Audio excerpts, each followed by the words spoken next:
Hi friends, good morning అండి. Parents అందరూ కూడా ఫ్రెండ్స్ ప్రతి ఒక్కరు కూడా జ్ఞాపకం చేసుకోవాల్సింది ఒకటి, ఏ వయసులో పిల్లలైనా కానీ ఆడవాళ్ళు మాత్రం ఎక్కడా కూడా ఫ్రెండ్స్ దయచేసి మాత్రం ఒంటరిగా మాత్రం ఆడవాళ్ళని వదలమాకండి.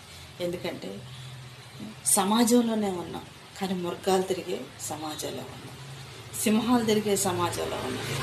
పొగరెక్కి కొవ్వుతో కామంతో కొట్టుమిట్టలాడుతున్న మగవాళ్ళ మధ్యన ఆడవాళ్ళు ఒంటరిగా బ్రతకాలంటే ఫ్రెండ్స్, సమాజంలో ఒంటరిగా అడుగు పెట్టాలంటే ఏ తొడేలు లాంటి వాడు ఎక్కడొచ్చి పాడు చేస్తాడని ప్రతి ఆడమనిషి కూడా గుండెలు పెరగడు పట్టుకొని బ్రతకాల్సి వస్తుంది ఫ్రెండ్స్.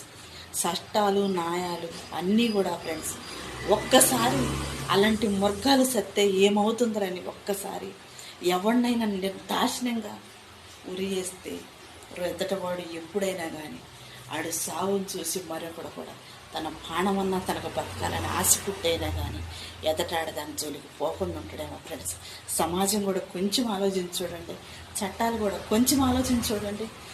మేము చెప్పే అంత ప్రాబ్లం కాదు కానీ ఫ్రెండ్స్, ఒంటరి ఆడవాళ్ళు బయటికి వెళ్ళాలంటే మొరకం లాంటి మగవాళ్ళ ముందు పిల్లలుండ తల్లులు కావచ్చు, చిన్నపిల్లలు కావచ్చు, ముసలివాళ్ళు కావచ్చు, వయసు అయిపోయిన వాళ్ళు కావచ్చు ఫ్రెండ్స్, ఈ సమాజంలో అడుగు పెట్టి ఒంటరితనంలో కనీసం మంచంలో